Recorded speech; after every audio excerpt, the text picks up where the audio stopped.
Hello my dear student, welcome back to Aryan classes. Aryan ક્લાસીસમાં તમારું હાર્દિક સ્વાગત કરું છું.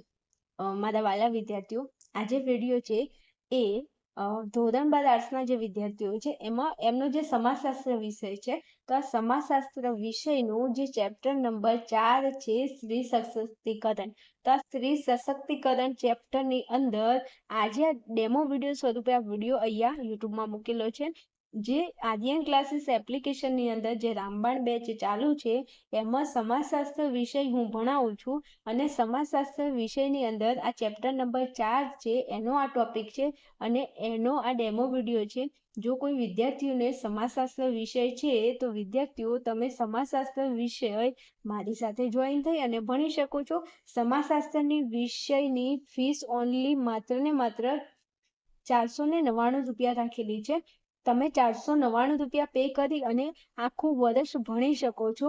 જો તમને સમાજશાસ્ત્ર વિષયમાં ખબર નથી પડતી, તમને અઘરો લાગે છે આ વિષય, તો તમે આપણા આર્યન ક્લાસીસ એપ્લિકેશનની અંદર આનો સ્પેશિયલી કોર્સ છે અને આ કોર્સમાં તમે જોઈન થઈ 499 રૂપિયા પે કરી અને એક વર્ષ માટે આ કોર્સની અંદર જોઈન થઈ અને ભણી શકો છો અને તમારું પરિણામ બેસ્ટ લાવી શકો છો. ચાલો શરૂઆત કરવી છે વિડીયોની અંદર હું કેવું ભણાવું છું એ તમે જોઈ શકો છો. ચલો મારા વાલા અને પહેલા વિદ્યાર્થીઓ, આપણે આ ચેપ્ટર ભણી રહ્યા છીએ, તો પહેલેથી આ ચેપ્ટરનું રિવિઝન કરી દઉં. સૌથી પહેલા આપણે સ્ત્રી સશક્તિકરણનો અર્થ જોઈ ગયા, તો કે હા બેન આપણે ભણી ગયા. પછી આપણે તેનું મહત્વ જોયું, તો કે હા બેન આપણે એ પણ જોઈ ગયા છીએ. રેડી? તો સ્ત્રી સશક્તિકરણનો અર્થ ભણી ગયા, એની વ્યાખ્યાઓ જોઈ ગયા આપણે, એનું મહત્વ પણ આપણે ભણી ગયા. પછી મેં તમને વાત કરી કે સ્ત્રી સશક્તિકરણ માટેના આપણે કાર્યક્રમો ભણી ગયા. એમાં 3 કાર્યક્રમો હતા. એક શૈક્ષણિક કાર્યક્રમો હતા, આર્થિક કાર્યક્રમો હતા અને આરોગ્યને લગતા કાર્યક્રમો હતા. રેડી? તો કે હા, આટલું 3 ભણી ગયા કાર્યક્રમોની અંદર. પછી આપણે મહિલાઓની કલ્યાણકારી યોજનાઓ ભણી ગયા.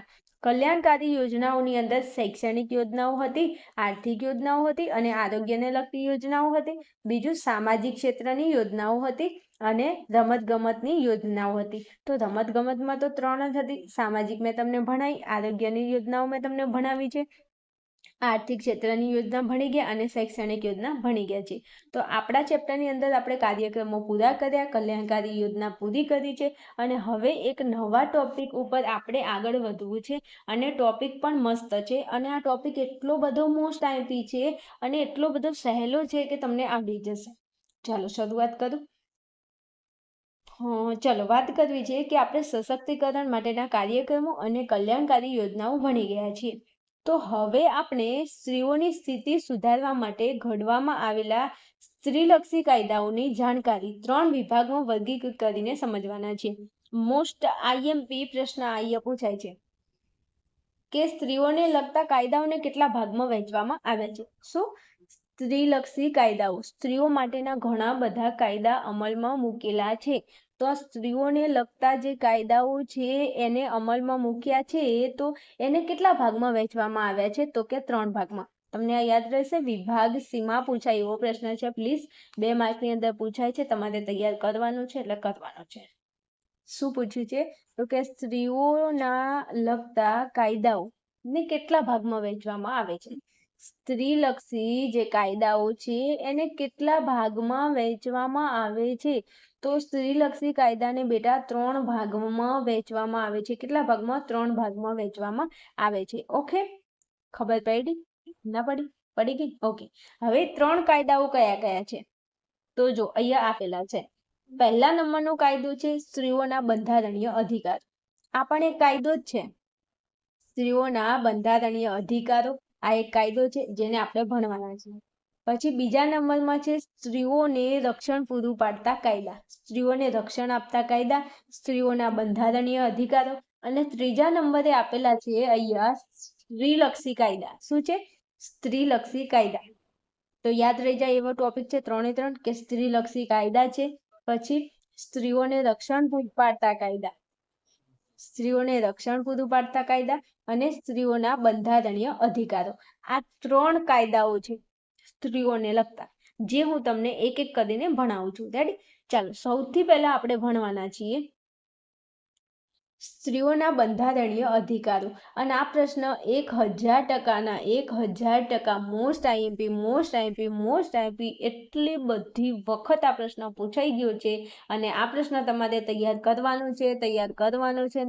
કરવાનો છે. એમાં શંકાને કોઈ સ્થાન નથી. પછી મને ન કહેતા બેન તમે કીધું નહોતું, આ પ્રશ્ન તમારે તૈયાર કરવાનો જ છે. ચાલો વધુ આગળ. હવે બંધારણીય અધિકારો એટલે શું? તો આ બંધારણની વાત ફરી પાછી આવે છે. તો મેં તમને વાત કરી છે કે બંધારણ એ શું છે? 520 પન્નાનું એક પુસ્તક છે, જેને આપણે બંધારણ કહીએ છીએ, જેને આપણે કાયદો કહીએ છીએ. આપણા દેશનો મૂળભૂત કાયદો એટલે શું? તો કે બંધારણ. આપણા દેશનું એક પુસ્તક છે જેનું નામ છે બંધારણ. 520 પન્નાનું છે ને એમાં આપણા દેશના કાયદા લખેલા છે. ભાઈ ખબર પડી કે નહીં? તો ચાલો સમજાવું છું. બંધારણીય કાયદો એ કોઈ પણ દેશનો મૂળભૂત કાયદો કહેવાય. આવ્યું? બંધારણ એ ગમે તે દેશ હોય તો એનું મૂળભૂત કાયદો કોને કહેવાય? બંધારણને. જેની અંદર બધું લખેલું હોય કે જે દેશ હોય, દેશમાં કેટલા રાજ્યો છે, કેટલા કેન્દ્ર શાસિત પ્રદેશો છે, એમાં જે રાષ્ટ્રપતિ હોય, વડાપ્રધાન હોય, એનો ઉંમર કેટલો કાર્યકાળ હોય, એમને કેટલો પગાર આપવામાં આવે, આ બધું જાણવું હોય. પોલિટિક્સ, રાજનીતિ તમે જેને કહો છો, તો રાજનીતિ વિશે તમારે જાણવું હોય તો તમારે કયું પુસ્તક વાંચવું પડે? તો કે બંધારણ. તો બંધારણ એ દરેક દેશનો મૂળભૂત કાયદો છે. રેડી? ક્લિયર? હાલો આગળ વધો. ચલો પછી શું કીધું છે? ભારતમાં સામાજિક પરિવર્તન લાવવા માટે. શું? ભારતમાં સામાજિક પરિવર્તન લાવવા માટે, જો ભારતની અંદર સમાજમાં પરિવર્તન લાવવું હોય તો એના માટે શું કરવું પડે? તો કે સ્ત્રીઓના દરજ્જામાં સુધાર કરવા કાયદાકીય જોગવાઈ કરીને.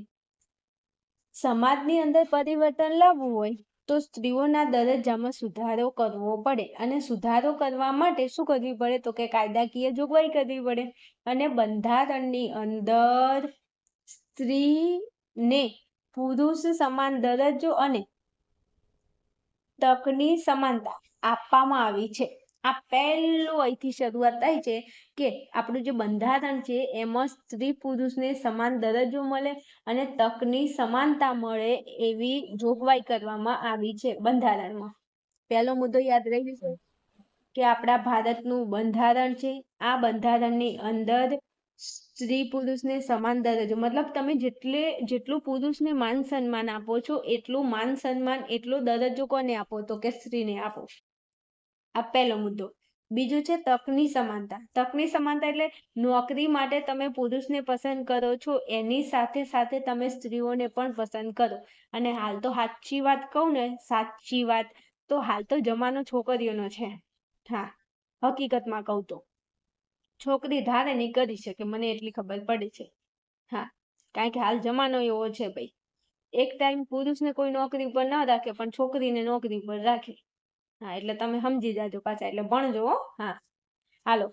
તો પહેલી બંધારણમાં જોગવાઈ કઈ છે ભાઈ? કે સ્ત્રી પુરુષને તમે સમાન દરજ્જો આપો. તો કે લો આપી દીધો. પછી તકની સમાનતા આપો, આપી દીધી. આ પહેલી જોગવાઈ, એટલે આ અધિકારો આપ્યો, અધિકાર આપી દીધો મહિલાને કે તમને અમે ભાઈ પુરુષોને જેટલું માનીએ ને એટલું તમને માનીશું. તો છોકરીઓ કે હા તો બરોબર ભાઈ, અમને તમારે માનવા જ પડે ને. ચાલો પછી આગળ વધવું છે.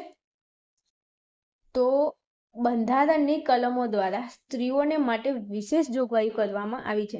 હવે બંધારણની અંદર અલગ અલગ કલમો છે અને અલગ અલગ કલમો મુજબ સ્ત્રીઓ માટે શું કર્યું છે? તો કે વિશેષ જોગવાઈ કરવામાં આવી છે. એટલે કે સ્ત્રીઓને બંધારણીય અધિકારો આપવામાં આવ્યા છે. ભાઈ સ્ત્રીઓને શું આપ્યું છે? તો કે બંધારણની અંદર અધિકારો આપ્યા છે. સ્ત્રીઓ માટે વિશેષ જોગવાઈ કરી છે અને સ્ત્રીઓને બંધારણીય અધિકારો આપ્યા છે. હવે કયા કયા અધિકારો આપ્યા છે એ જોઈએ. સ્ત્રીઓને સરકારે અધિકાર આપ્યા છે, પણ કયા કયા અધિકારો? ચલો હું તમને સમજાવું છું. સરકારે બંધારણમાં એવું કીધું કે સ્ત્રીઓને જીવન જીવવાનો અમે અધિકાર આપીએ છીએ. આપણું બંધારણ સ્ત્રીઓને જીવન જીવવાનો અધિકાર આપે છે. તો પહેલો મુદ્દો યાદ રહી જાય કે બંધારણમાં સ્ત્રીઓને જીવન જીવવાનો અધિકાર છે. પત્યું? તો કે પત્યું. ચલો પછી બીજા નંબરે પુખ્ત વયે લગ્ન કરવાનો. છોકરીઓની ઉંમર થાય પુખ્ત વય એટલે એમની લગ્ન કરવાની ઉંમર થાય એટલે એમને લગ્ન કરવાનો અધિકાર છે. પહેલું એમ કીધું કે છોકરીઓ તમે જીવન જીવો, પછી જીવતા જીવતા તમારી ઉંમર થાય એટલે છોકરીઓને કે તમે લગ્ન કરો, પછી લગ્ન તો કરશો પણ વાંધો નહીં, પણ તમારે સ્વપસંદગીથી લગ્ન કરવાનો અધિકાર છે. જો આ ટોપિક મસ્ત વાત આવી છે, છોકરીઓ સાંભળી લેજો. અહીંયા તમને બંધારણ એવું કહે છે કે તમને જીવન જીવવાનો અધિકાર છે. પછી પુખ્ત વય એટલે તમારી ઉંમર થાય એટલે તમને લગ્ન કરવાનો અધિકાર છે. પહેલા જીવન જીવો, પછી ઉંમર થાય એટલે લગ્ન કરો. લગ્ન તો કરો પણ વાંધો નહીં, પણ તમારી પસંદગીથી. શું? તમારી સ્વપસંદગીથી લગ્ન કરવાનો તમને અધિકાર આપ્યો છે.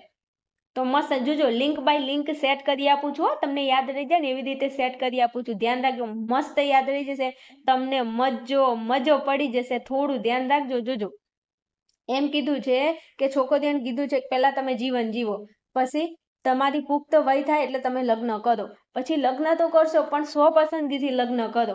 પછી લગ્ન કરી લીધા તો હવે એમ કીધું કે હવે તમે છૂટાછેડા લઈ લો. છૂટાછેડા મેળવવાનો અધિકાર આપે છે બંધારણે. તો એકદમ લિંક બાય લિંક સેટ થઈ જાય કે પહેલા છોકરીઓ કે જીવન જીવો, પછી પુખ્ત વયે લગ્ન કરો. લગ્ન કરો વાંધો નહીં, પણ સ્વપસંદગીથી લગ્ન કરો. પછી કીધું છે છૂટાછેડા મેળવવાનો અધિકાર. લગ્ન કરી દીધા, નતું હમું આવતું, મજા નહોતી આવતી ને ઝઘડા થતા હતા, તો રોજ થોડા ઝઘડા કરવા માટે આપણે નવરા બેઠા છીએ, તો શું કરવાનું? તો છૂટાછેડા લઈ લો. તો છૂટાછેડા મેળવવાનો પણ અધિકાર આપે છે આપણું બંધારણ છોકરીઓને. હાલો, છૂટાછેડા લઈ લીધા તો હવે શું કરવાનું? ઘરે કોઈ મમ્મી પપ્પાના રોટલા નહીં તોડવાના, તો ફરી લગ્ન કરી લેવાના. તો જો પુનઃલગ્ન કરવાનો અધિકાર આપે છે આપણું બંધારણ. તો કે તો પહેલા કીધું જીવન જીવો, પછી લગ્ન કરો, પોતાની પસંદગીથી લગ્ન કરો. પોતાની પસંદગીથી લગ્ન કર્યા તોય છૂટાછેડા મેળવી લીધા લે, અને પછી પાછું પુનઃલગ્ન, ફરી પાછા લગ્ન કરો. અને અત્યારે આવું છે, લવ મેરેજ કરે તોય છૂટાછેડા લે. બોલો ક્યાં જાવું? આવું તમે જોતા હશો. કોમેન્ટ ના કરતા હો, મને ખબર છે, અને કરવું એ કરજો. હા, તમારી ઈચ્છા. ચલો, પછી પતિ કે પિતાની મિલકતમાંથી વારસો કે હિસ્સો મેળવવાનો હક છે. હા, મજા આવી ગઈ. મસ્ત અધિકાર આપ્યો છે સરકારે. આ અધિકાર આપ્યો ને એટલે મોજ પડી ગઈ. પતિની મિલકત છે, એમાં પત્નીનો હક છે અને છે. તો તમે હકથી માંગી શકો છો કે લાવો ભાઈ અડધો ભાગ. બીજું, પિતાની મિલકત એટલે આપણા પપ્પાની જે પ્રોપર્ટી છે એકચ્યુઅલી, તો એ પ્રોપર્ટીમાં આપણા ભાઈનો જેટલો ભાગ છે ને એટલો જ ભાગ આપણો છે. એટલે છોકરીઓ કહી દેજો તમારે તમારા ઘરમાં તમારા ભાઈને કે ભાઈ વધારે હોશિયારી નહીં મારતા, અમારો ભાગ છે એવું કહેજો પાછા. અને હોય બિચારી છોકરીઓ એટલું બધું નથી પેલું કરતી, પણ મમ્મી પપ્પા એવું રાખતા નથી કે આપણા ભાઈઓ એવું રાખે નહીં, આપે છે છોકરીઓને. અને કુવાસીને આપેલું ક્યાંય જતું નથી. ચાલો, તો મસ્ત વાત કહી દી ને, તમને યાદ રહી જાય ને. પહેલા કીધું કે જીવન જીવો, પછી લગ્ન કરો, પછી સ્વપસંદગીથી લગ્ન કરો, પછી છૂટાછેડા લઈ લો, પછી પુનઃલગ્ન કરો, પછી પતિ કે પિતાની મિલકતમાં વારસાનો હિસ્સો તમે મેળવી શકો છો. યાદ રહી જાય એવું છે. ચલો, પછી ત્યક્તા સ્ત્રી તરીકે પતિ પાસેથી ભરણ પોષણ મેળવવાનું. હવે જોજો, ફરીથી લગ્ન કર્યા તોય હમું ના આવ્યું, તો હવે શું કરવાનું? તો ફરી પાછા છૂટાછેડા નહીં લેવાના. તો હવે જે તમારો મતલબ વાત કરું, છોકરીઓ જે લગ્ન કરે ને એનો પતિ હોય ને, એની પાસેથી ભરણ પોષણનો દાવો તમે સાંભળ્યું હશે સમાજમાં. ઘણી બધી જગ્યાએ મહિલાઓ કદાચ સાસરે ન જતી હોય અને એમના છોકરા હોય તો બધા નહીં કહેતા કે ભરણ પોષણનો દાવો મૂકી દો. તો એનાથી સરકાર જે સામેવાળો પક્ષ હોય, મતલબ જે છોકરા પક્ષ હોય, એમને એવી ફરજ પાડે છે કે તમે જે નોકરી ધંધો કરો છો એમાંથી જે આવક આવે છે એ તમારે તમારી પત્નીને એનું ભરણ પોષણ કરવા માટે આપવી પડશે. આવો કાયદો છે. તમે સાંભળ્યું હશે, ભરણ પોષણનો દાવો, એવું સાંભળ્યું હશે. રેડી? તો આ યાદ રહી જાય એવું છે કે ત્યક્તા સ્ત્રી હોય તો એ પતિ પાસેથી ભરણ પોષણ મેળવવાનો એને અધિકાર છે. આવું બંધારણ કે છે. પછી અત્યાચારથી બચવા પતિથી અલગ રહેવાનું. હવે આ લોકો જો ભેગા રહેતા હોય અને આ પતિ જે હોય એ અત્યાચાર કરતો હોય, હેરાન પરેશાન કરતો હોય, તો પતિથી અલગ રહી શકે છે. કોણ? સ્ત્રી. આવો કાયદો છે. હા, બંધારણમાં કીધું છે કે અત્યાચાર કરતો હોય ને તો તમે તમારે એકલા રહો, કઈ વાંધો નથી, તો અલગ રહેવાનો પણ અધિકાર છે. પછી કીધું છે કે સ્વ કમાણી અને સ્ત્રી ધન પર સંપૂર્ણ હક મેળવવાનો. હવે સ્વ કમાણી એટલે પોતાની જાતે જે પૈસો કમાય છે એ પૈસા ઉપર કોનો હક છે? તો કે સ્ત્રીઓનો હક છે. સ્ત્રી ધન પર સંપૂર્ણ એનો હક છે. છોકરીઓ કમાય છે તો એના કમાણી પર એનો હક છે. ને તમને ખબર છે સાસરી પક્ષમાં જઈએ ને, જો ભણાવે મમ્મી પપ્પા અને પછી લગ્ન કરીને જ્યાં જઈએ ને તો ત્યાં નોકરી જતા હોય ત્યાંથી પૈસા એમને આપવાના, તો આપણા પૈસા ઉપર આપણો હક છે. વાંધો નહીં તમારે. પછી નબળા વર્ગની સ્ત્રીઓને મફત કાનૂની સહાય મેળવવાનું. જોજો, જે અમુક સ્ત્રીઓ એવી છે જે નબળા વર્ગની છે, જેમને કોઈ કોર્ટની અંદર કોઈ કાનૂનની સહાય જોવે છે, તો એ મફત સહાય એમને મળી રહે છે. બંધારણમાં છે ભાઈ કે તમારા જોડે વકીલ ના હોય તો તમે સરકારને અપીલ કરો તો સરકાર તમારા માટે વકીલ મફતમાં આપી દે, એવું છે. ચલો પછી શોષણાત્મક પ્રથાઓ સામે રક્ષણ મેળવવાનો અધિકાર છે. શોષણ થતું હોય ને, શોષણ, કારણ કે આપણા જે રિવાજો રૂઢિચુસ્ત છે ને, રૂઢિચુસ્ત જે રિવાજો છે એમાંથી છોકરીઓ રક્ષણ મેળવી શકે છે. પછી શિક્ષણ મેળવી શકે છે, શિક્ષણનો અધિકાર છે. વ્યવસાયનો અધિકાર છે. રાજકારણમાં અનામત બેઠકો દ્વારા વિશેષ હકો મેળવવાનો વગેરેનો સમાવેશ કરવામાં આવે છે.